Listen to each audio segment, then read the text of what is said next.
ॐ शुक्लां वरदं विष्णुं शशिवर्णं चतुर्भुजं प्रसन्नवदनं ध्यायेत् सर्वविघ्नोपशान्तये वक्रतुण्डमहाकाय सूर्यकोटिसमप्रभ निर्विघ्नं कुरु मे देव सर्वकार्येषु सर्वदा. வாக்கும் மனமுமில்லா மனோலயம் தேக்கியே எந்தன் சிந்தை தெளிவித்து இருள்வெளி இரண்டிற்கும் ஒன்றிடம் என்ன அருள் தரும் ஆனந்தத்து அழுத்தி என் செவியில் எல்லையில்லா ஆனந்தமளித்து அல்லல் கலைந்தே அருள் வழிகாட்டி என்று சொல்கிற. அது வரைக்கும் என்னன்னு பார்ப்போம். அப்புறம் சத்ததின் உள்ளேன்றது அப்புறம் பார்ப்போம். வாக்கும் மனமும் இல்லா மனோலயம் அப்படின்னு சொல்கிறாங்க.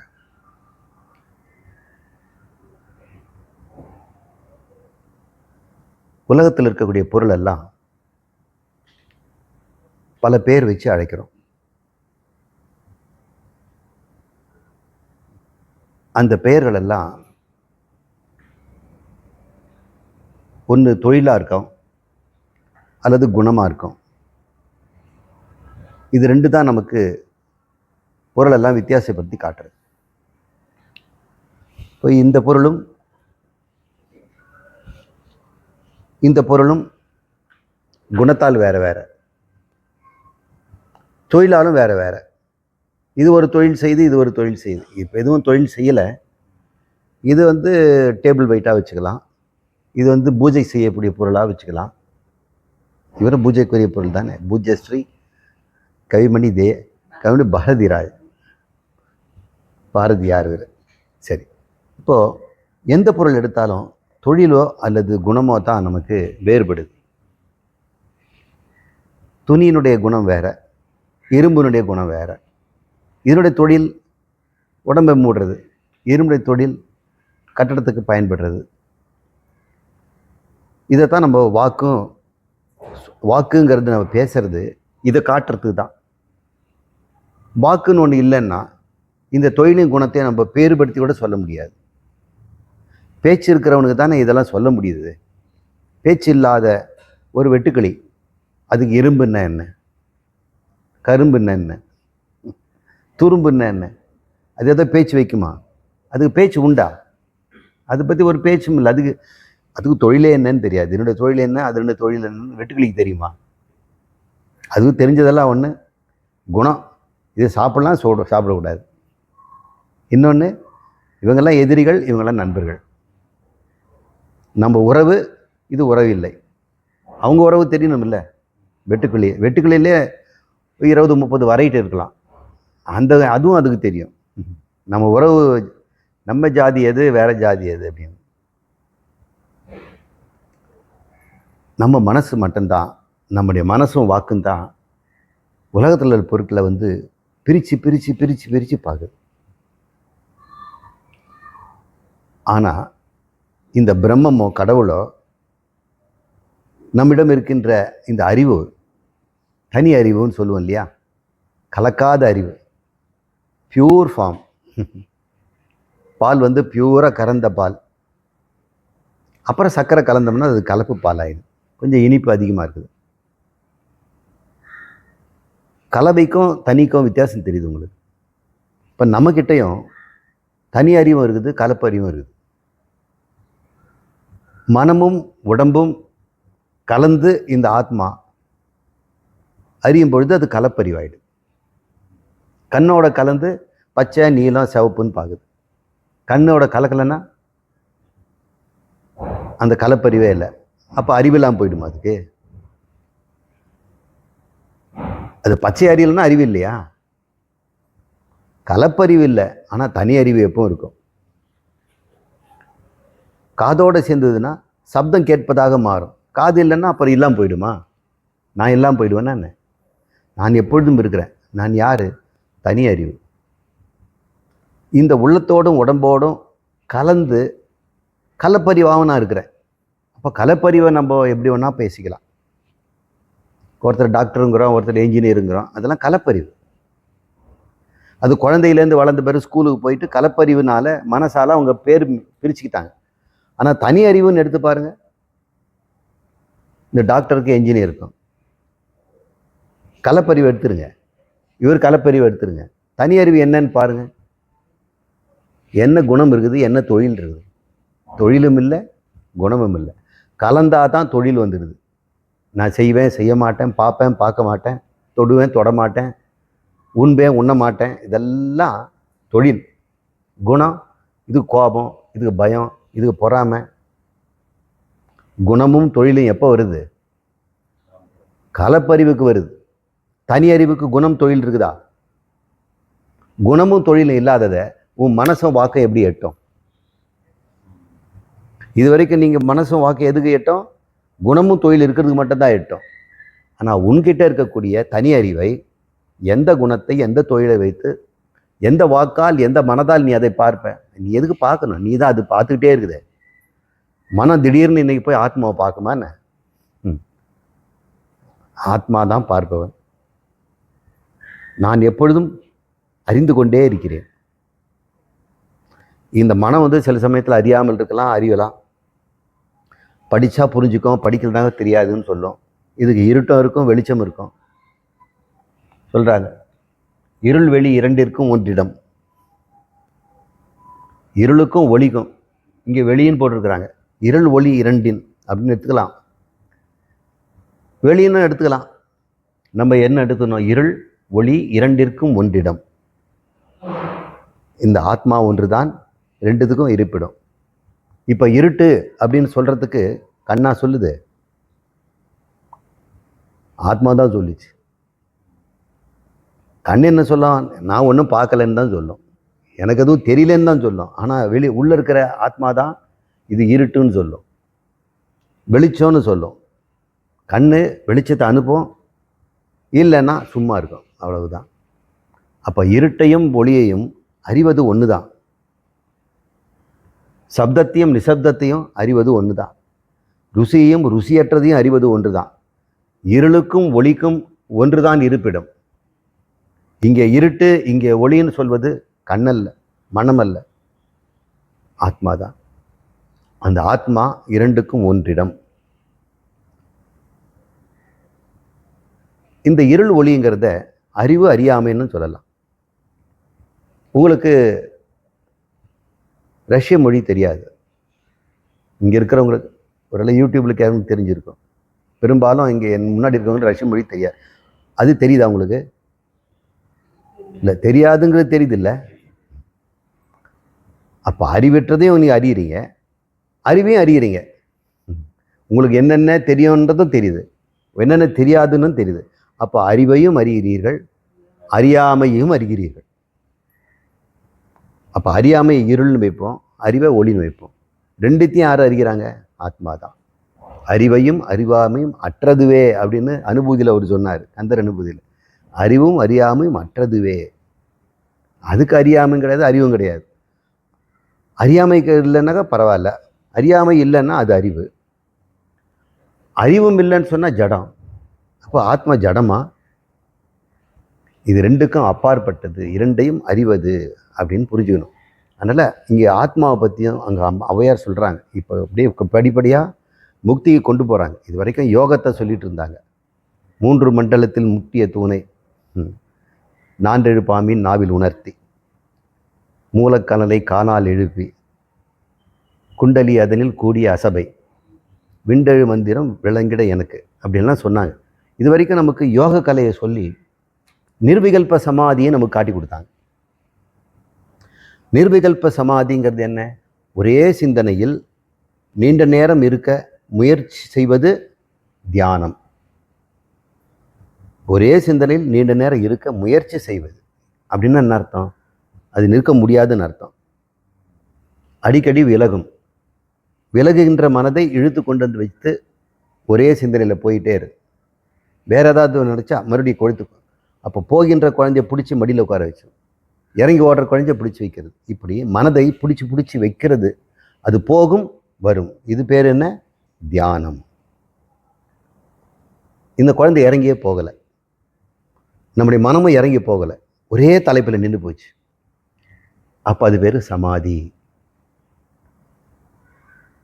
நிர்விகல்ப சமாதி எப்போ உண்டாகும்?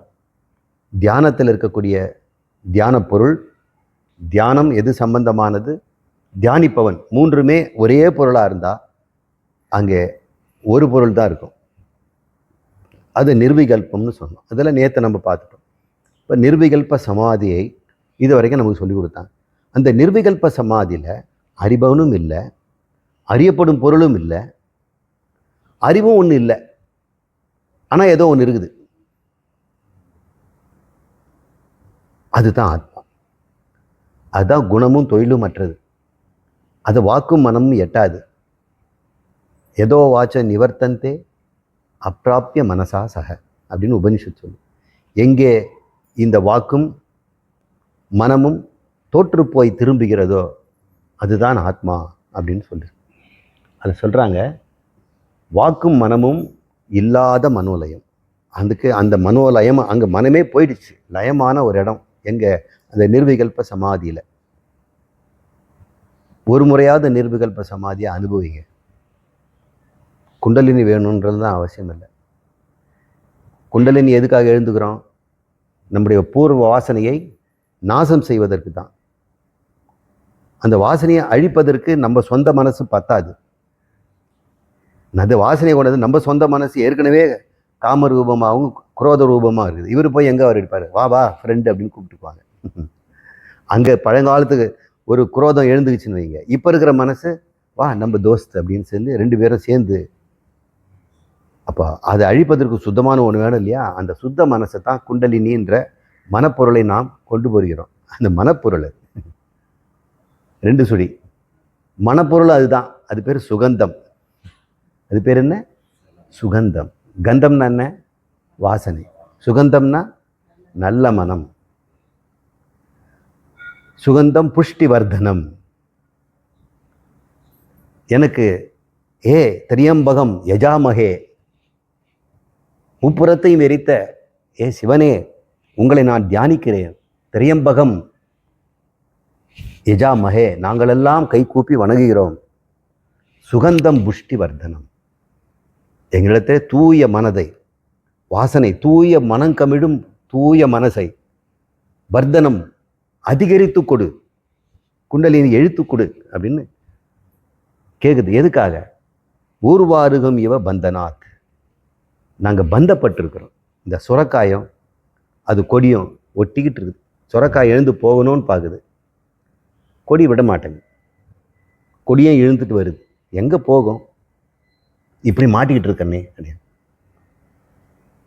நீ கவலைப்படாத, நீ பழுத்துட்டின்னா தானாக பிரிஞ்சிடுவேன். இல்லை, இந்த சுரக்காய் பழுத்துடுச்சுன்னா எழுந்து ஓடணுமா? தானாக அது அப்படியே அதுக்கு எழுந்து ஓடுமா? அங்கேயே இருக்கும். என்ன சொல்லும்? ஐ ஆம் ஃப்ரீ. கொடியை பார்த்து என்ன சொல்லும்? ஐ ஆம் ஃப்ரீ, டோன்ட் டச். 1 மில்லிமீட்டர் தான் கேப் இருக்கும் அந்த காம்புக்கும் சுரக்காய்க்கும். ஃப்ரீடம். அது பேர் தான் ஊர்வாருகம். இவ ஊர்வாருகம்னா சுரக்காய். இவ நான் அது போல, நான் இந்த பந்தத்தில் சிக்கியிருக்கேன்னு விடுவு, நான் ஓடலாம் மாட்டேன். ஆத்மா அனாத்மாவிலிருந்து விடுபடணும். இதுக்காக நான் உன்னை திரியம்பகம் யஜாமகே சுகந்திம் புஷ்டி வர்தனம், தூய மனதை எனக்கு உண்டாக்கி கொடு. அதனால் கர்மங்களை நாசம் செய்வேன், வாசனையில் அறுப்பேன், பந்தத்திலிருந்து நான் விடுபடுவேன். மிருத்யோர் முக்ஷீயதே, இந்த மரணத்திலிருந்து நான் முக்தி பெறுகிறேன்.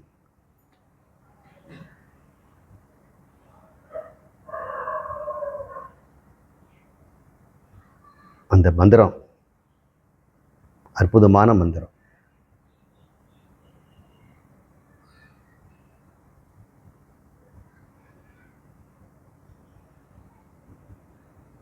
நான் அமிர்தாத், நாங்களெல்லாம் அமிர்தத்தில் இருப்போம் அப்படின்னு முடியும். சரி, ஔவையாருக்கு இதெல்லாம் சொல்லி கொடுத்தாங்க. எப்படி தூய மனத்தை உண்டு பண்ணி பழைய வாசனைகளை உங்களுக்கு தெரியாமலே அழிச்சிடும். நிதித்தியானம் செய்வதற்கு இது நல்ல முறை. செய்த பிறகு அந்த நிர்விகல்ப சமாதியை நீங்கள் அனுபவிக்கும் பொழுது காற்றில்லாத இடத்துல எப்படி ஒரு தீபம் சுடர் விட்டு நிற்குமோ அதுபோல் உங்களுடைய தூய ஞானம் ஜோதி, இந்த ஆத்ம ஜோதி அறிவு, தனி அறிவு, தனிப்பெரும் ஜோதி, அருட்பெரும் ஜோதி, அது நிற்கிறத அது உணரும். மனம் தேவையில்லைங்க, மனம்லாம் போயாச்சு எங்கேயோ. மனம் இதை உணருமா? கண்ணுக்கு கிட்டே மை வைப்போம், கண்ணு மையை பார்க்குமா? பார்க்காது. எல்லாத்தையும் பார்க்கும், கண்ணுக்கிட்ட இருக்கிறது பார்க்காது. இந்த மனசு எல்லாத்தையும் பார்க்கும், மனசுக்கு பக்கத்துலேயே இருக்க ஆத்மா அது பார்க்காது. ஏன்னா பார்க்குறவர் அவர். அதான் நிரஞ்சனம்னு பேர்.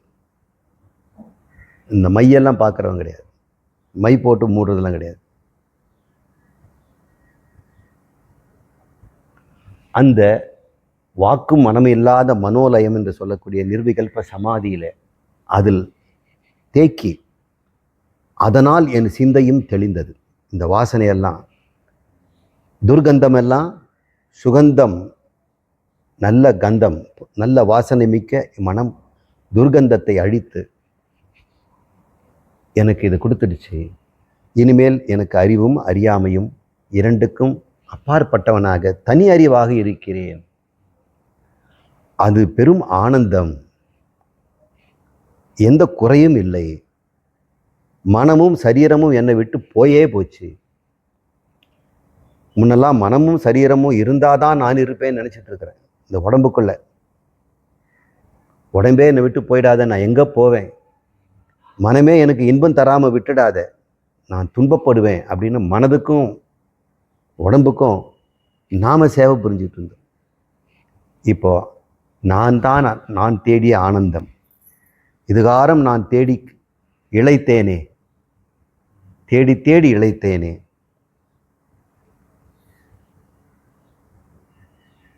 திக்கு தெரியாத காட்டில் உன்னை தேடி தேடி இளைத்தேனே. பாரதியார் பாடுறார். இந்த திக்கு தெரியாத இந்த பிரபஞ்சத்தில் ஆனந்தம் ஆனந்தம் தேடி இளைத்தேனே. கண்ணே எனது என் கண்மணியே, உன்னை கட்டி தழுவ மனம் கொண்டேன். இப்போ மனம் ஆத்மாவை கட்டி தழுவ ரெடி ஆயிடுச்சு நிர்விகல்ப சமாதியில். அது போயிடுச்சு, அந்த வெளிச்சத்தை மனமும் போயிடுச்சு. எங்கே கட்டி தழுவுது? ஆலிங்கனமே இல்லை. பாரதியார் இந்த திக்கு தெரியாத காட்டில் தேடினதெல்லாமே ஆனந்தம். தேடி தேடி இளைத்தேனே. இப்போ சொல்கிறாங்க, அருள்தனம் ஆனந்தம் நானே, நான் தேடிய ஆனந்தம் நானே. இனிமேல் எனக்கு ஆனந்தம் தேடித்தர துப்பு கெட்ட மனமோ பயன்படாத சரீரமோ வேண்டாம். உங்கள் வேலையை நீங்கள் பாருங்கள். எனக்கு ஆனந்தம் தரேன்னு சொல்லிட்டு நீங்கள் கூஜா தூக்கி அலைய வேண்டாம். யார்கிட்டையும் பிச்சை வாங்க வேண்டாம், ஓட்டு கேட்க வேண்டாம், அதிகாரம் தேட வேண்டாம். இப்படி தானே எல்லாரும். எல்லையில்லா ஆனந்தமளித்து அல்லல் கலைந்த, இதுதான் சோக நிவர்த்தி. இனிமேல் இந்த ஆனந்தத்துக்கு தேடுகின்ற எல்லா தேடலும் ஒரே நாள் முடிந்து விட்டது. ஒரே நேரத்தில் அனைத்தையும் அடைந்து விட்ட திருப்தி, மிச்சமேதி இல்லாமல். இனிமேல் புதுசாக யாராவது ஒன்று செல்ஃபோன் பற்றி சொன்னாங்களா, எதிர்காலத்தில் வரக்கூடிய ஒரு கேட்ஜெட் வந்தால் கூட எனக்கு வேண்டாம், ஆனந்தம் அப்படின்னு சொல்லக்கூடிய எல்லா காலத்திலும் சர்வான் காமான் அஸ்னுதே சக, எல்லா ஆசைப்படும் பொருள்களையும் அடைந்து முடித்தவன் போல் அவன் இருக்கிறான். ஒரே சமயத்தில் நமக்கு ஆசைப்பட்ட பொருள் நிறைய இருக்குதுன்னு வைங்க, ஒரே சமயத்தில் இருக்குமா? ஒரு குழந்தைக்கு 10 விளையாட்டு சாமான் வாங்கி கொடுத்துட்டீங்க. ஒன்று ரயில் போகுது, ஒன்று ஏரோப்ளேன் போகுது, ஒன்று டம்மன்னு அடிக்குது. எதில் விளையாடும்? அதை ஒரே சமயத்தில் எல்லாத்தையும் ஆட பார்க்குது. இது கொஞ்சம் விளையாடுது, அது கொஞ்சம் விளையாடுது. பொறுமடான்னு அப்புறம் யாராவது தொட்டான்னு ஓடி போய் அதை பிடுங்குது.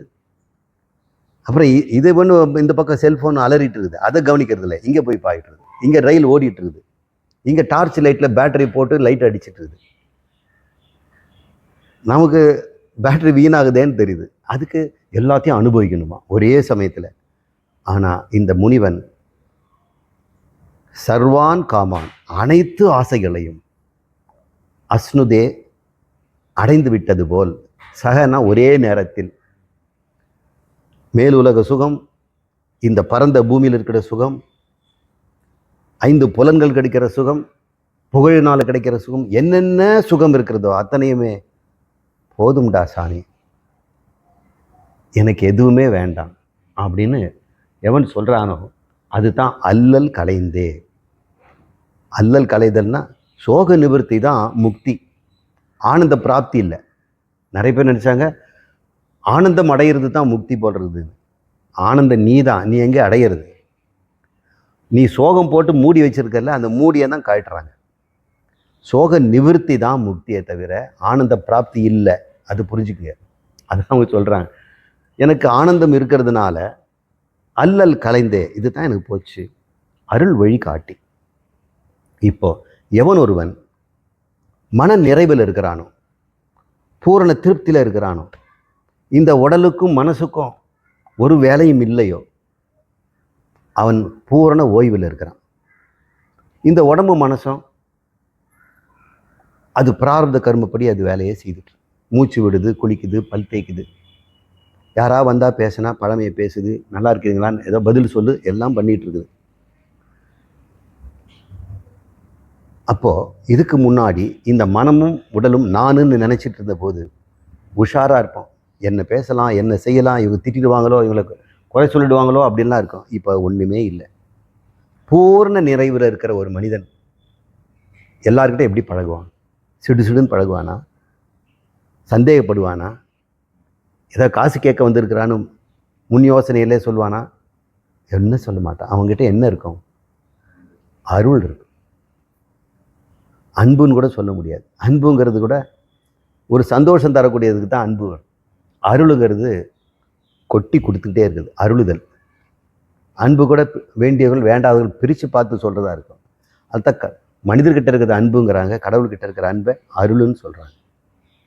இப்போ நான் அருள் வழியாகி அவந்து விட்டேன். ஏன்? யாரால அருள முடியும்? அளவற்ற செல்வம் இருக்கும் தானே அருள முடியும். இவன் தான் எல்லா ஆசையிலும் பூர்த்தி செய்தானே, இவன் தானே பிரபஞ்சத்துக்கு சொந்தக்காரன், ஒட்டுமொத்த ஜகத்தினுடைய சிருஷ்டிகர்த்தா. அவனுக்கு கொடுப்பதற்கு என்ன குறை? அவன் அருள் வெள்ளம். நீங்கள் சொல்கிறீங்க சார் அவர்கிட்ட ஒரு பைசா கூடல, அவர் எங்கே கொடுப்பார் அப்படின்னு. உனக்கு என்ன தெரியும்? உனக்கு எதிர்கால வாழ்க்கையை நான் சரி பண்ணி கொடுத்துருக்கிறார், உனக்கு தெரியாது. அந்த அருள் செய்துக்கிட்டே இருக்கும். அந்த சொல்கிறாங்க, ஜீவன் முக்தனை பார்க்குறதே பாவங்கள்லாம் போயிடுங்க. உபனிஷத் சொல்லுது. அவருடைய தரிசனமே நம்ம பாவத்தெல்லாம் போய்விடும். அவர் ஒன்றும் கொடுக்க வேண்டியதில்லை, அவர் அழிக்கத்தான் முடியும். அவங்க 2 பேரும் அழிக்கிறவங்க. அதனால தான் ஹரி ஹரன்னு பேர். ஹரின்னாலும் அழிப்பவன், ஹரன்னாலும் அழிப்பவன். என்ன அழிப்பான்? அவனுடைய பாவத்தை அழிக்கிற தகுதி அவனுக்கு தான் இருக்குது. அவங்க 2 பேரும் ஒரே இடத்துல இருக்கிறாங்க குருவாக. குரு பிரம்மா குரு தேவோ மகேஸ்வர, குரு சாட்சாத் மகேஸ்வர, பரபிரம்மம். குரு சாட்சாத் பரபிரம்மம், மும்மூர்த்திகளும் இருக்கிறவங்க தான். இப்போ ஹரிஹரன் எல்லாமே அங்கே இருக்கிறதுனால அந்த அருள் வழியை தான் ஔவையார் சொல்கிறாங்க. அதுக்கப்புறமா அவங்க கைலாயம் போகணுன்னு கதை சொன்னோம்னா நம்மளுக்காக வெட்டியாக ஒரு கதையை சொல்லி வச்சுருக்கிறாங்க. இவ்வளோ பேசிட்டு ஔவையார் கைலாயம் போவாங்களா என்ன? அவங்க தான் கைலாயமே. அவங்க மனசில் தான் நடராஜன் ஆடிக்கிட்டு இருக்கிறாரு. இவர் எங்கே அவங்கக்கிட்ட போகிறாங்க? இது வரைக்கும் நம்ம அவங்களுடைய அனுபூதியை நம்ம பார்த்தோம். நான் என்ன அடைஞ்சேன்னு ஔவையார் சொல்லிட்டாங்க. இப்போ நமக்காக உபதேசம் சொல்கிறாங்க. சத்ததின் உள்ளே சதாசிவம் காட்டி, சித்ததின் உள்ளே சிவலிங்கம் காட்டி, அணுவிற்கு அணுவாய் அப்பாலு கப்பாலாய், கணுமுற்றி நின்ற கரும்புள்ளே காட்டி. அது வரைக்கும் பார்ப்போம். சத் அதின் உள்ளே. சத் நான் இந்த சா கிடையாது, சரஸ்வதி போடுற சா. ஏன்னா தமிழில் இந்த எழுத்து தான் எழுதணும்னு எல்லாரையும் போடுறான். அதனால தான் அஜபைக்கு அஜபாக்கு அசபைன்லாம் போட்டாங்க. சத் என்றால் என்ன, சித் என்றால் என்ன அப்படின்னு அவை சொல்கிறாங்க. சத் என்பது சதாசிவம், சித் என்பது சிவலிங்கம் அப்படின்னு அவங்க சொல்கிறாங்க. முதல்ல சத்துன்னா சித்து என்னன்னு. சத்து என்றது ஒரு சமஸ்கிருத சொல். தமிழ் அதுக்கு என்னன்னா இருப்புன்னு அர்த்தம். இருப்பு. கையிருப்பு எவ்வளோ இருக்குது அப்படின்னு கேட்டோம்னா சொல்கிறாங்க இருக்குதுன்னு சொல்கிறோம். இல்லைங்கிறதுக்கு எதிர்ப்பதம் சத்து. இப்போ சத்துக்கு எதிர்ப்பதம் அசத்து. அசத்துனா இல்லைன்னு அர்த்தம், சத்துன்னா இருக்கிறதுன்னு அர்த்தம். இல்லைன்றது அசத்துன்னு சொல்கிறோம் இல்லையா? இல்லைன்னு ஒரு பொருளை சொல்லுவோமா? இல்லைன்னு ஒரு பொருள் இருக்குதா? நான் கேட்குறேன். சத்துன்னு இருக்குது, இல்லைன்னு ஒரு பொருள் இருக்குதான்னு சொல்லுங்க. இருக்குது சார்.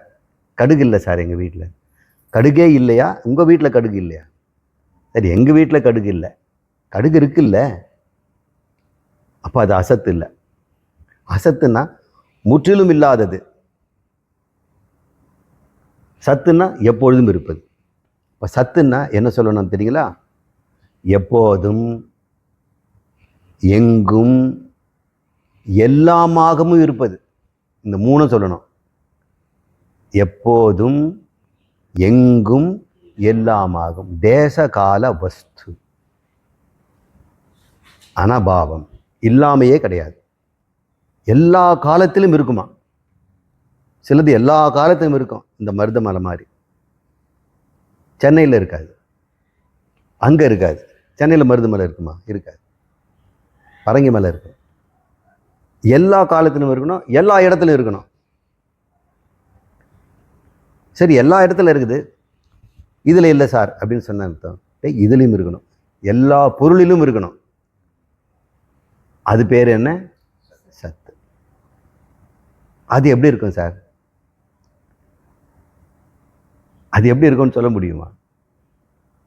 வாக்கும் மனமும் இல்லா மனம் இல்லை. அதை யாரையும் சொல்லவே முடியாது. நீங்கள் சொல்லணும்னா காலத்தை தான் சொல்லணும், இடத்த சொல்லணும், பொருளை தான் சொல்லணும். இதெல்லாம் வாக்குக்கு மனக்கு எட்டிடும். ஆனால் எது ஒன்று ஆதாரமோ எங்கும் இருப்பது இந்த ஷேப்பில் இருந்ததுன்னா இந்த ஷேப்பில் இருக்காதே, அப்போ இந்த பொருள் இருக்காது. இங்கே இருக்குதுன்னு சொல்லிட்டோம்னா, இங்கே பாருங்கள், நீங்கள் சொன்ன சத்து இங்கே இருக்குதுன்னா இப்போ இங்கே இல்லைன்னு ஆகிடும். இப்போ சத்து எங்கேன்னு கேட்டால் எங்கும். எப்போ இருக்கும்? காலையில், மத்தியானம், சாயங்காலம், இந்த வருஷம், அடுத்த வருஷம், எப்போதும்.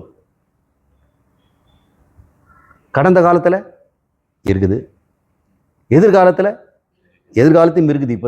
இப்போ இருக்குது. அது உனக்கு எதிர்காலம், ஆனால் அதுக்கு எதிர்காலமே கிடையாது. காலங்கள் ஓடுது, இடங்கள் விரியுது, மறையுது, பொருள் தோன்றுது, மறையுது. ஆனால் அது அவ்வாறே இருக்கு. அது பேர் சத்து. என்னவா இருந்துட்டு போட்டோம் சார். அது என்னன்னா அது சதா சிவம். அதுன்னா எப்பொழுதும் அது மங்களம். எல்லாரும் மங்களத்தை தான் தேடுறாங்க. மங்களம்னா என்ன? நிறைவு. அப்போ கச்சேரியெல்லாம் முடிச்சுன்னா நம்ம மங்களம் பாடிட்டு இருக்காங்க சார் அப்படின்னா முடிஞ்சு போச்சுன்னு அர்த்தம். மங்களம்னா சுபமங்கலம், நல்ல முடிவு. எல்லா ஜீவர்களுக்கும் எதுங்க நல்ல முடிவு? பரம பதார்த்தமாகிய பரம புருஷார்த்தமாகிய வீடு பேர் தானே. அந்த சத்து தானே எல்லாருக்கும் வீடு பேர். எல்லாரும் இருக்கணும்னு தானே ஆசைப்படுறாங்க, இல்லாமல் போயிடணும். எல்லாரும் எல்லா இடத்துலையும் இருக்கணும், எப்போதும் இருக்கும், எல்லா பொருளும் எனக்கு வேணும்னு தானே ஆசைப்படுறாங்க. அது தானே மங்களம். மங்களம் என்பதற்கு இன்னொரு பேர் சிவம்னு அர்த்தம். இது எப்பொழுதுமே இருக்கிறதுனால சதாசிவம். அப்போ சதாசிவம்னா என்ன அர்த்தம்? சத்துன்னு அர்த்தம். எப்பொழுதும் மங்களகரமாக முடிவாக இருக்கும். எந்த பொருள் எடுத்தாலும் சத்துல தான் முடியும். கரும்புங்கிறீங்க, அது சத்து எடுத்துட்டோம்னா அது சக்கையாயிடும். அப்போ சத்துன்னு ஒன்று இருக்குது இல்லையா? சத்து இருக்கிற வரைக்கும் தான் கரும்புன்னு பேர். அதை சொல்கிறான், கணு மூடிட்டு கரும்புக்குள்ளே காட்டி சத்தாக கரும்புக்குள்ள இனிப்பாக இருக்கிறது அப்படின்னு சொல்கிறார். இந்த கரும்பாகிய இந்த உடம்புல இனிப்பாக இருக்கிறது, ஆனந்தமாக அது இருக்கிறது. கணுமுற்றி நிறந்த இந்த 8 அடுக்கு இருக்குது, 8 ஜாயிண்ட்ஸ் இருக்குது இங்கே. கணுக்கால்லேருந்து கட்டை விரல்லேருந்து 8 ஜாயிண்ட்ஸ். இது கணுமுற்றி நின்ற கரும்பு. இந்த கணுமூற்றி நேர்ந்ததில் இதுக்கு ஆனந்த இனிப்பாக அவர் இருக்கிறார். சர்க்கரை கூட சொல்ல முடியாது. சர்க்கரைக்கு கூட இனிப்பாக இருக்கிறது சத்து. அந்த இனிப்பையும் அதுதான் தருகிறது.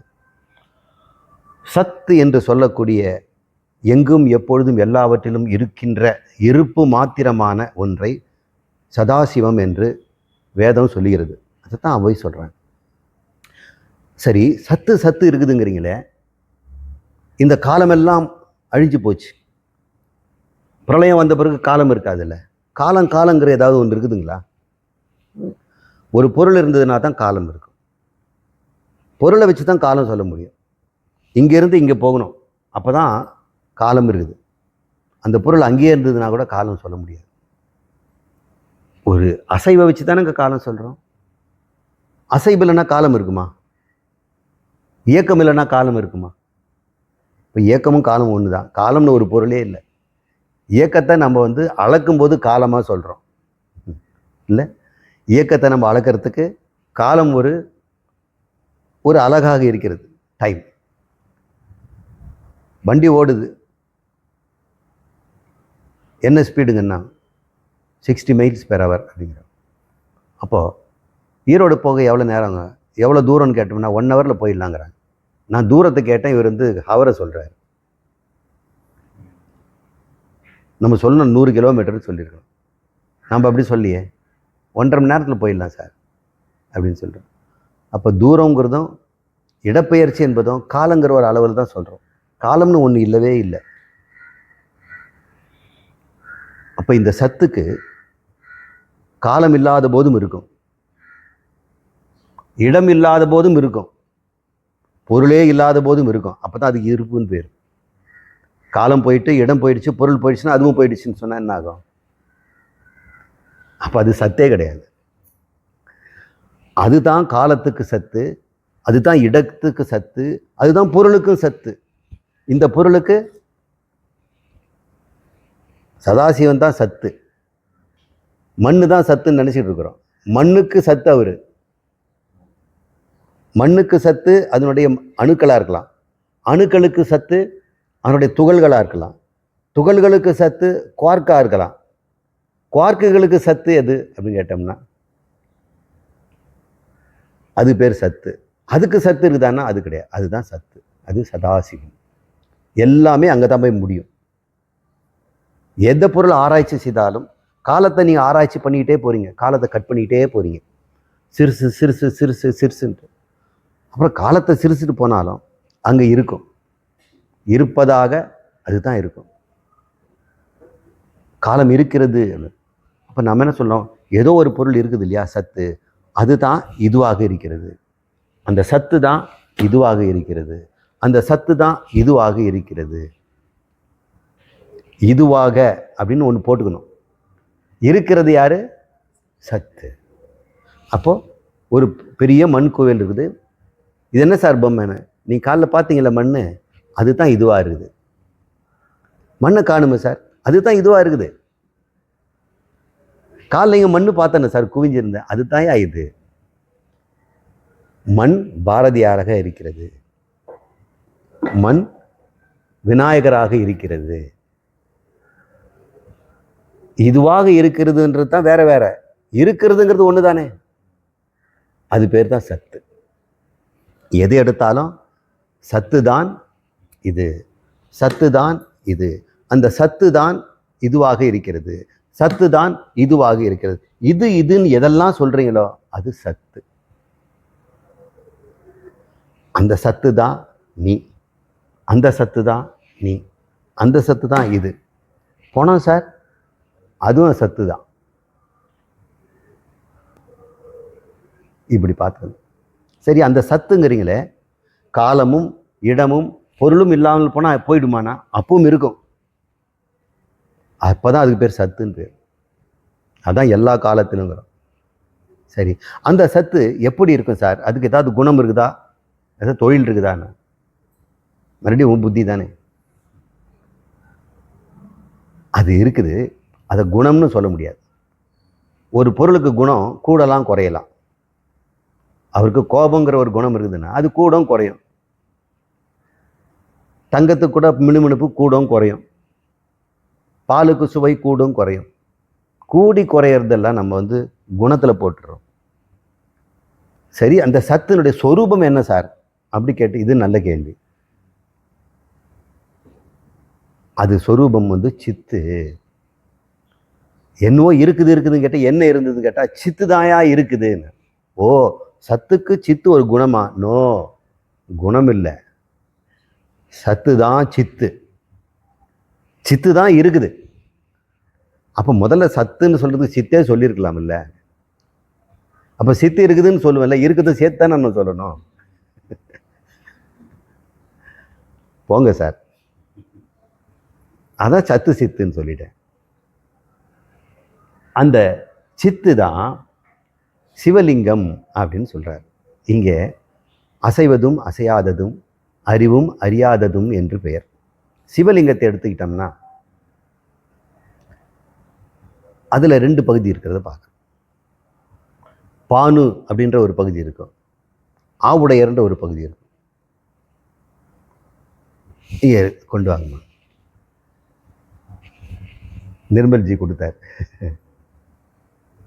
இப்போ அவர் தட்சிணாமூர்த்தி. இவர் இப்போ கடையிலேருந்து வாங்கிட்டு வந்தோம், இப்போ நம்ம இடத்துல தட்சிணாமூர்த்தி ஆயிட்டார். அங்கே இருக்கிற தட்சிணாமூர்த்தி அவர். இந்த பகுதி வந்து பானு, பானுலிங்கம் அப்படின்னு சொல்லுவாங்க. பானு அப்படின்னு சொல்லுவாங்க. ஒளி பொருந்தியதுன்னு பானுன்னு பேர். இது வந்து ஆவுடையார். இது உருண்டு போகாமல் இருந்து வச்சுருக்கோமா? அப்படியெல்லாம் முட்டாள்தனெல்லாம் கிடையாது. நான் கூட சின்ன பையனாக இருக்கும்போது சிவலிங்கம் செய்யும்போது ஒரே பொருள் அப்படியே கல்லில் செய்ய வேண்டித்தானே. ஒன்று கீழே ஒன்று செய்து, அப்புறம் அது குழி செய்து, அப்புறம் இது தனியாக செய்து ஒட்ட வைக்கிறாங்க, அஷ்டபந்தனம் பண்ணுறாங்க. ஏன் இந்த கல்தச்சன் சிற்பிக்கு இந்த சிவலிங்கத்தை ஒரே கல்லில் பண்ணியிருக்கலாமே? இல்லை, இதன் அர்த்தமே வேறு. இது அறிவு, இது பொருள், இது நிமித்த காரணம், இது உபாதான காரணம். இது ரெண்டும் சேர்ந்தாதான் இந்த பிரபஞ்சம் உண்டாகும். ரெண்டுமே ஒரு பொருள் தான், அதுதான் சித்து. அந்த ஒரு சித்து அறிவாகவும் அறியப்படும் பொருளாகவும் மாறுது. இது அறிவுன்னு வச்சுங்க, இது அறியப்படும் பொருளாயிடும். இப்போ இங்கே இருக்கிற பிரபஞ்சத்தில் இருக்கிறதெல்லாம் அறிவும் அறிவற்ற பொருளும் தானே இருக்குது. எங்கேருந்து வந்தது? அது சித்துலேருந்து வந்தது. என்ன சார், சித்துலேருந்து வந்தது சித்தா தானே இருக்கணும், அச்சித்தா எப்படி இருக்க முடியும்? அதுக்கு வேற கிளாஸ் எடுக்கணும், இப்போ நம்ம சொல்ல முடியாது. அதனால் அவர் சிவலிங்கம்னு பேர் வச்சுக்கிறாங்க அம்மையா.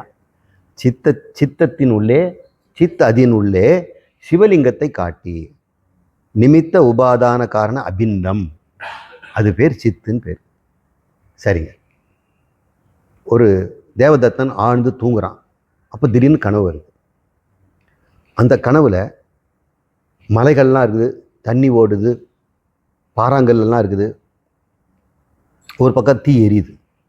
பஞ்சபூதமும் பார்க்குறான்ல, தண்ணி இருக்குது, மண் இருக்குது, கல் இருக்குது, காற்று வீசுது, நெருப்பு இருக்குது, ஆகாயமும் இருக்குது, நட்சத்திரம்லாம் தெரியுது அவன் கனவுல. அது அறிவற்றது தானே. அதில் இவன் நடந்து போகிறான், அறிவு இருக்குது இல்லை. அப்போ கனவு உலகத்தில் அறிவுடைய ஜனங்களும் போகிறாங்க, பாம்பு மயில் எல்லாம் நடமாடுது, அறிவற்ற பொருளும் இருக்குது. எங்கேருந்து வந்துச்சு இதெல்லாம்? கனவு காண்றவங்கிட்ட வந்து. அது சித்து தானே, அது ஒரே சித்து. அவனுடைய அறிவு தானே அறிவற்ற பொருளாகவும் அறிவும் பொருளாகவும் இருக்குது. இப்போ இப்படி கேட்பீங்க, அறிவற்ற பொருளாக எப்படி அறிவு ஆகும்னு? அறிவற்ற பொருள் இல்லை, அறியப்படும் பொருளாகத்தான்ப்பா மாறி இருக்குது. அறிவற்ற பொருளாக மாறலை, அறியப்படும் பொருளாக மாறி இருக்குது. இதை நம்ம வேறு ஒரு முறையத்தில் விளக்கமாக பார்ப்போம். இப்போதைக்கு புரிஞ்சுக்குவோம். சத்ததின் உள்ளே சதாசிவம் காட்டி, சித்ததின் உள்ளே சிவலிங்கம் காட்டி. இப்போ நான் தான் சதாசிவன், நான் தான் சித் என்று சொல்லக்கூடிய சிவலிங்கம். அதனுடைய லிங்கமாக இந்த தேகமும் இருக்கிறது. இந்த தேகத்தில் அறிவும் இருக்கிறது, அறிவற்ற உடம்பும் இருக்கிறது. இது சிவலிங்கம். இதில் பானுன்னு சொல்லக்கூடிய ஒளி பொருந்திய நான் இருக்கிறேன், அறிவாக உள்ள இருக்கிறேன். அறியப்படும் பொருளாக இந்த மனமும் உடம்பும் இருக்கிறது. இப்போ இந்த உடம்பு என்னன்னு சொல்லுவீங்க? சிவலிங்கம். இதுதான் சத்தாவும் இருக்குது. சத்து, இதுக்குள்ள சத்தையும் காட்டிட்டார் எனக்கு. சித்தையும் காட்டி சதாசிவனையும் சிவலிங்கத்தையும் நானே என்று எனக்கு காட்டி கொடுத்தார். அவர்தான் அணுவுக்கும் அணுவாய். இப்பெல்லாம் அணுன்னு சொல்கிறாங்க. அணுன்னு என்ன? இங்கிலீஷில் ஆட்டம். ஆக்சுவலி இங்கிலீஷில் இது லத்தீன். டோமி அப்படின்னா வெட்டுறதுன்னு அர்த்தம். அனாட்டோமி என்ன? வெட்டி கூறுபடுத்துப்பார். அனாட்டமி லேபரேட்டரி தானே பண்ணுறோம் டாக்டர்ஸ் எல்லாம். டோமின்னா வெட்டுறதுங்க. ஏட்டோமின்னு அர்த்தம்? வெட்ட முடியாதுன்னு அர்த்தம். ஆட்டம்னா என்ன? இனிமேல் வெட்ட முடியாது. இது யார் பேர் வச்சாங்க ஆட்டம்னு? டெமோக்ரிட்டஸ்னு ஒருத்தந்தார். கடற்கரையில் உட்காந்துக்கிட்டு ஆப்பிள் பழத்தை கொடுத்தாங்க சாப்பிட்றதுக்கு. அப்படியே பார்த்துட்டு இருக்கிறார். எல்லாரும் சாப்பிட்டு முடிச்சிட்டாங்க. சாமி சாப்பிடுங்க. இல்லை, இது 2ஆக வெட்டினோம்னா 2 துண்டாகும். ஒரு துண்டை மறுபடியும் வெட்டினோன்னா 1/4 ஆகும். இப்படி வெட்டிக்கிட்டே போகிறேன். வெட்டிக்கிட்டே போகத்தான் இருக்கும். எப்போ கடைசியில் வெட்ட முடியாமல் நிற்கும்? கடைசியில் அந்த ஆப்பிள் ஒரு பொருளாக இருக்கும் இல்லையா, அதை நான் வெட்ட முடியுமா? இப்படி வெட்டிக்கிட்டே போனோன்னா முடிவெல்லாம் போயிடுமே. அவர் தாட் எக்ஸ்பீரியன்ஸ் பண்ணுறார். இப்படி வெட்டிக்கிட்டே போனோம்னா அது வெட்டுப்படும் வெட்டுப்படும் வெட்டுப்படும். நம்மக்கிட்ட பிளேடு தான் ஷார்ப்பாக வேணும். அப்போ பிளேடு முனைக்களவு தான் நம்ம வெட்ட முடியும். அப்போ பிளேடு முனை அணு அளவு இருந்தாக்கா அணு எப்படி வெட்டும் முடியுமா? அணுவை விட ஷார்ப்பாக இருக்கிறது தானே வெட்டும். அப்போ அணுவிட ஷார்ப்பாக இருக்கிறது அணுவிட சின்னதாக இருக்கணும். என்னையா இது? ஏதோ ஒரு நிலையில் வரும் பொழுது அதை வெட்ட முடியாத ஒரு பொருள் முடியும். அது ஒன்றாகத்தான் இருக்கும். அது 2ஆக இருந்ததுன்னா பிரிச்சிடலாம். இனிமேல் பிரிக்க முடியாததாக ஒன்று முடியும் இல்லை. அது அத்வைதம் தானே. பிரிக்கக்கூடிய துவைதம். அணுவை பிரிச்சிட்டோம்னா அது துவைதம் தெரிஞ்சுக்கலாம். அது பிரிஞ்சிடுச்சு, குவார்க்கு வந்துடுச்சு. அது பிரிக்க முடியலன்னா அதுலேயும் பல விதம் இருக்குதுன்னு அர்த்தம். அப்போ அதுவும் ஏதோ ஒன்றுலேருந்து பிறக்குதுன்னு அர்த்தம். அப்போ ஆதார பொருள் ஒன்று தேடணும். எல்லாவற்றுக்கும் ஆதார பொருள் எங்கே போய் முடியுதுன்னு பார்த்தா சத்ததின் உள்ளே. சத்தில் தான் முடியும். சத்து 2அற்றதாக இருக்கும். இன்னொன்று அது போல் ஒன்று இருக்காது. எல்லாமே அதுதான். எப்படி சார் ஒரே பொருள் இத்தனை ஆச்சு? கண்ணு காது மூக்கில் வழியாக பார்த்தீங்கன்னா இப்படி இருக்கும். ஞான கண்ணில் பார்த்தீங்கன்னா சத்து தெரியும். அனுபவத்தில் இது தெரியாது, அறிவுக்கு தெரியும். அந்த எந்த அணுவை நீ வெட்டினாலும் டெமோக்ரிட்டஸ் மாதிரி கடைசியில் அணுவுக்கு அணுவாய் அது தாப்பாய் முடியும். சரி, இந்த பிரபஞ்சத்தில் எல்லையில் போய் என்ன இருக்குதுன்னு போய் தேடினாலும் அப்பாலுக்கும் அப்பாலாய் அப்படின்னு என்ன அர்த்தம்? அது அணுவும் கிடையாது, இடமும் கிடையாது. இப்படி புரிஞ்சுக்கணும். சில குருமார்கள் சைவ சித்தாந்தம் ஆத்மா அணுத்தன்மை உடையது அப்படின்னு சொல்கிறாங்க. மிக சிறியதுன்ற மாதிரி சொல்கிறாங்க. அவங்க எப்படி புரிஞ்சுக்கிட்டாங்க தெரியல. அணுவுக்கு அணுவாயின்னு சொல்லிட்டு அடுத்த நிமிஷமே அப்பாலுக்கு அப்பாலா என்னன்னா அதுக்கு அளவே கிடையாதுன்னு அர்த்தம். நீ சின்னதுன்னு சொல்ல விட பெருசுன்னு சொல்ல கிடையாது. உன்னுடைய மானத்துக்கு அது மானம்னா மெஷர்மெண்ட். உன்னுடைய மானத்துக்குள்ளே வராது, அது பிரமாணத்துக்குள்ளே வராது. உங்கள் பிரமாணமெல்லாம் அளந்து சொல்கிறது அது அப்பிரமேயம். பிரமாணத்தில் பார்க்குறதெல்லாம் பிரமேயம், பிரமாணத்தில் அறிவதெல்லாம் பிரமேயம். பிரமாணமே இல்லாதது என்ன சொல்லுவீங்க? அப்பிரமேய. விஷ்ணு சகஸ்ரநாமத்தில் நாராயணனுக்கு ஒரு பேர் அப்பிரமேய அப்படின்னு பேர். அதைத்தான் அவர் சொல்கிறார், அப்பிரமேயம் அது. ஔவையார் சொல்கிறாங்க, கணுமூட்டின் என்ற கரும்புள்ளே, இந்த கட்டுக்கட்டாக ஜாயின்ஸாக இருக்கிற இந்த கரும்புக்குள்ளே இனிப்பாக நான் கண்டு கொண்டேன் அப்படின்னு சொல்கிறாங்க. இப்போ கொஞ்சம் மேலே தமிழுங்க. வேடமும் நீரும் விளங்க நிறுத்தி கூடும் மெய்த்தொண்டர் குழாத்துடன் கூட்டி என்று சொல்கிறாங்க. இப்போ நான் என்ன பண்ண போகிறேன்? இது வரைக்கும் என்னென்னவோ வாழ்ந்துட்டேன். ஆனந்தத்துக்காக போகாத இடம் கிடையாது. கடற்கடையாக ஆனந்தத்தை தான் வாங்கினேன். இல்லை, நீங்கள் பருப்பு உளுந்த பருப்பு தானே வாங்கினீங்களே, அது எனக்கு ஆனந்தம் தரும்னு வாங்கினேன். அப்புறம் துணிக்கடையில் போய் என்னென்ன வாங்கினீங்களே, துணி தானே வாங்கினீங்க? இல்லை, ஆனந்தம் தான் வாங்கினேன். அவர் காரெல்லாம் வாங்கியிருக்கிறாரு இல்லை, அவர் ஆனந்தத்தை வாங்கியிருக்கிறாரு. எல்லாரும் கடைக்கு போய் என்ன வாங்குறாங்க? ஆனந்தத்தை வாங்குறாங்க. வாங்குற பொருள் வேற வேற இருக்கும், கடைசியில் அவங்களுக்கு கிடைக்கிறது என்ன? ஆனந்தம். ஒருத்தருக்கு ஆனந்தம் வாங்கிறதுக்கு 20 கோடி ரூபாய் தேவைப்படுது, ஒருத்தனுக்கு 20 பைசா போதும். ஒரு வாழைப்பழம் கொடுத்தா அவன் ஆனந்தமாக இருக்கும். சின்ன குழந்தைக்கு ஏதோ ஒரு குச்சி கொடுத்தா கூட டம்மு டம்முன்னு அடிக்குது, ஆனந்தம். செலவில்லாத ஆனந்தம். தூங்குறவனுக்கு உலகமே வேண்டாம், சுயமாக ஆனந்தத்தில் இருக்கிறான். ஆனந்தத்துக்கு நம்ம கடைக்கே போகக்கூடாது. இப்படி இந்த அம்மா ஔவையார் நம்ம அந்த நிலையை அடைஞ்சிட்டாங்க. நீங்களே இப்போ அடைஞ்சிட்டீங்க, கிட்டத்தட்ட அந்த நிலைக்கு வந்தாச்சு. இப்போ சொல்லுங்கள், நீங்கள் என்ன தான் பண்ண போகிறீங்க? ஒரு நாள் காந்தியனார் சொன்னார், வெள்ளிங்கிரி மலையில் ஏறி இறங்கி எல்லாரும் சந்தோஷமாக இருக்கும்போது எல்லாம் டான்ஸ் ஆடிட்டு இருந்தாங்களாம். ஏன் ஆடுறாங்கன்னா, வேற என்ன செய்யறது? வேற என்ன செய்யறது? அவங்க டைம் பார்த்துட்டு எல்லாம் ஓடிட்டு இருக்காங்க உலகத்தில், இங்கே அங்கேன்னு. வெள்ளிங்கிரி மலையிலாம் ஆடிட்டு இருக்கிறாங்க. அவங்களுக்கு செய்யறதுக்கு ஒன்றுமே இல்லை, செய்யறதுக்கு ஒன்றும் இல்லைன்னு ஆடிக்கிட்டு இருக்க வேண்டியதான். நடராஜர் பாருங்க, நிற்காமல் இருக்கிறாரு. அவர் ஆடுறாருன்னு நமக்கு தெரியணும்ல, அதுக்காக தான் ஒரு காலில் நிற்கிறார். 2 கால் நின்னா ஆடுறதுன்னு சொல்ல மாட்டாங்க. விழுந்துட போகிறப்பா ஒரு காலில் நிற்கிறேன், ஆடிக்கிட்டு இருக்கிறாரப்பா. எடுத்த கால் குஞ்சித பாதம். குஞ்சித பாதம் த லிஃப்டட் லெக், பாதம் எடுக்கப்பட்டது, குஞ்சிதம். அப்படிப்பட்ட நிலை வந்த பிறகு நான் என்ன தான் பண்ண போகிறேன்? இந்த துறவு வேடமும் இந்த உலகமே வேண்டாம் அப்படின்னு சொல்கிறாங்கல்ல, அவங்களுடைய வேடம், துறவு வேடமும் இந்த சிவனுடைய அடையாளமாக சாம்பல். சிவனுக்கு அடையாளம் சாம்பல். பதமுக்தி அல்லது ஜீவன் முக்தியின் அடையாளமே சாம்பல் தான். பாருங்கள், ஒரு பொருளை அழிக்கணும்னு நினச்சோம்னா கடைசியில் சாம்பலை தான் முடியும். சரி, சாம்பலே அழிங்கன்னா முடியுமா? எவ்வளோ நெருப்பு வச்சாலும் சாம்பல் மிச்சம் தான் வரும். அப்போ இந்த பிரபஞ்சமே அழிஞ்சு போனாலும் கடைசியில் என்னவா இருக்கும்? சாம்பலாக தான் இருக்கும். அந்த சாம்பல் எங்கே டப்பாவில் போடுறது? யார் சிருஷ்டி பண்ணாரோ அவர்கிட்ட தான் இருக்குது, அவர்கிட்ட தானே போச்சு எல்லாம்.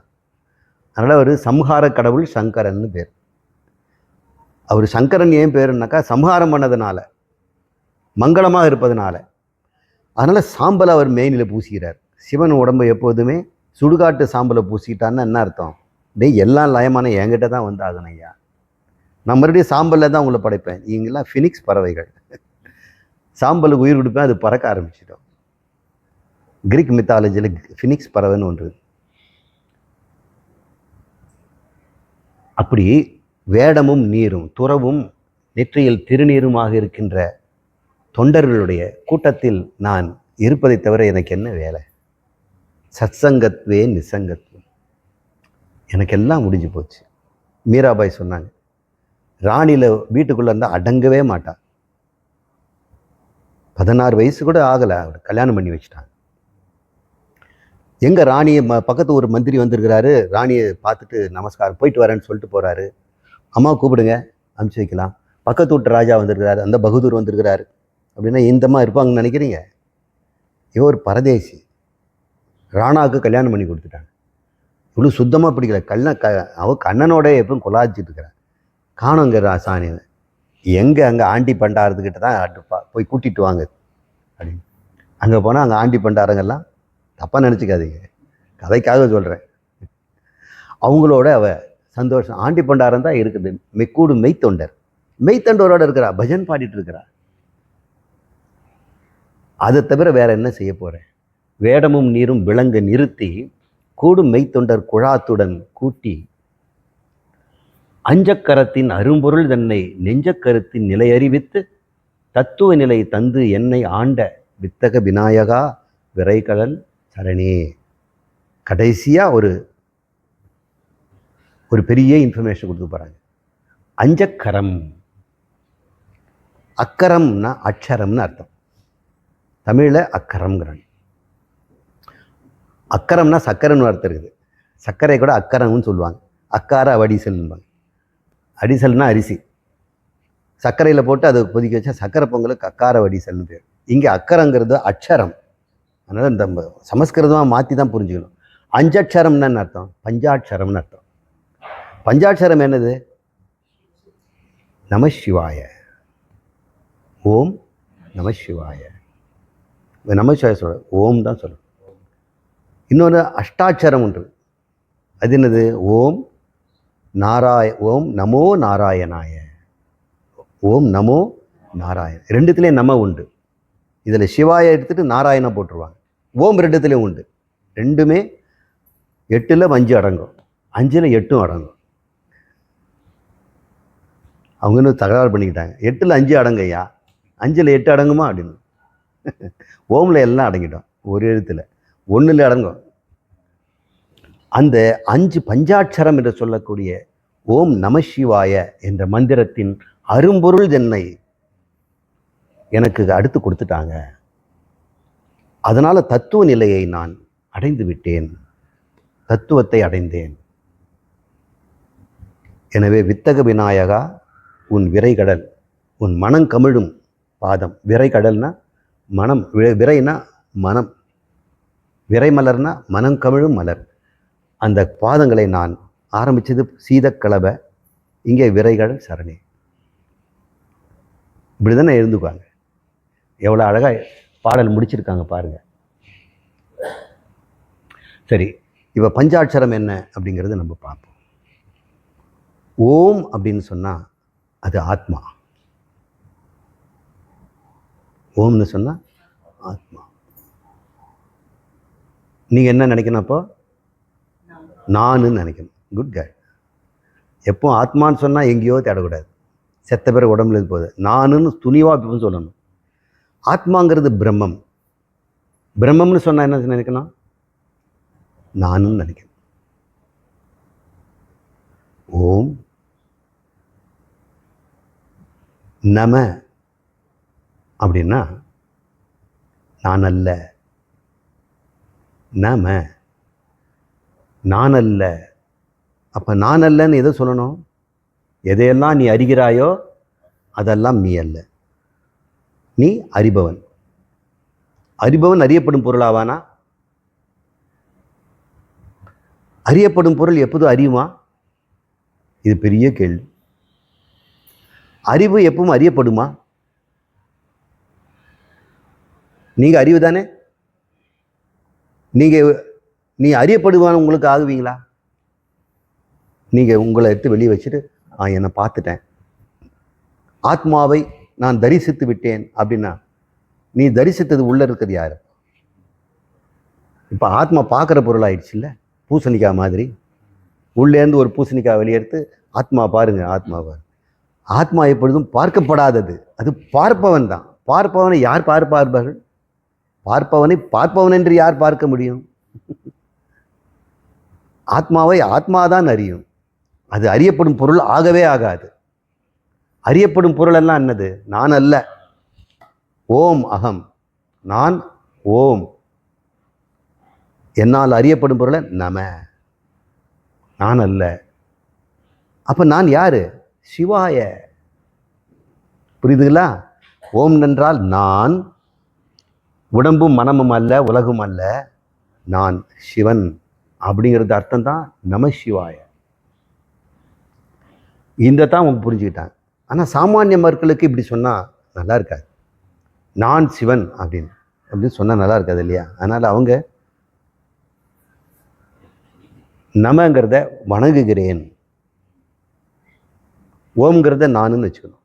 நான் சிவனை வணங்குகிறேன், நம சிவாய. இது சாமானியமான மக்களுக்கு தருகின்ற பஞ்சாட்சர மந்திரம். இந்த ஜிக்ஞாசு ஜீவன் முக்தர்கள் இருக்கிறாங்க, அவங்க என்ன சொல்லுவாங்க? இங்கே இருப்பதெல்லாம் சிவனே, எனது என்று ஒன்றுமே கிடையாது. நம என்றால் எனது இல்லைன்னு அர்த்தம். நமன்னா எனது இல்லை. முதல்ல நான் வேற அர்த்தம் சொன்னேன், நான் இல்லைன்னு. இங்கே எனது இல்லை. அப்போ யார் இதெல்லாம்? சிவாய. ராமாயண ராமனுடையது, சிவாயன சிவனுடையது, தேவதத்தாய அப்படின்னா தேவதத்தனுடையது, குமாராயன குமாரனுடையது. யா போட்டுக்கணும், போட்டோம்னா அவருடையதுன்னு அர்த்தம். அது ஒரு விகுதி இல்லை உருவு.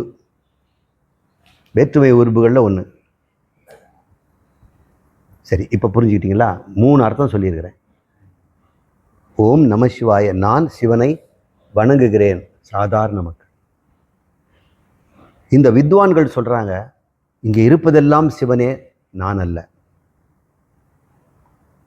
ஈசாவாஸ்ய உபநிஷத். இதகும் சர்வம், எல்லாமே சிவம்தான் என்று சொல்வது இன்னொரு அர்த்தம். ஔவையார் சொல்றது என்ன அர்த்தம்? நம ஓம் சிவாய, நான் உடம்பு மனம் அல்ல, நான் சிவாய, நானே சிவன். அந்த தத்துவ நிலையை தந்து, அதான் தத்துவமசி, அந்த தத் என்று சொல்லக்கூடிய பரம்பொருள், அந்த நிலை எனக்கு கொடுத்துட்டாங்க. தத் என்று சொல்வது எதை குறிக்குது? பரமாத்மா குறிக்குது. தொம் என்பது நான், தத் என்பது அந்த நிலையை, எனக்கு தத்துவ நிலையை, அந்த தத் என்று சொல்லக்கூடிய பரமாத்ம நிலையை தந்து என்னை ஆண்ட வித்தக விநாயகா விரைகடல் சரணி அப்படின்னு விநாயகர் அவர்கள் இன்னைக்கு பூர்த்தி செய்திருக்கிறோம். பூர்ணமந்திரம் சொல்லிட்டு நிறைவு செய்வோம். ஓம் பூர்ணமத பூர்ணமிதம் பூர்ணாத் பூர்ணமுதச்யதே பூர்ணஸ்ய பூர்ணமாதாய பூர்ணம் ஏவாவசிஷ்யதே. ஓம் சாந்தி சாந்தி சாந்தி. ஹரி ஓம். ஸ்ரீ குருப்யோ நமः. ஹரி ஓம்.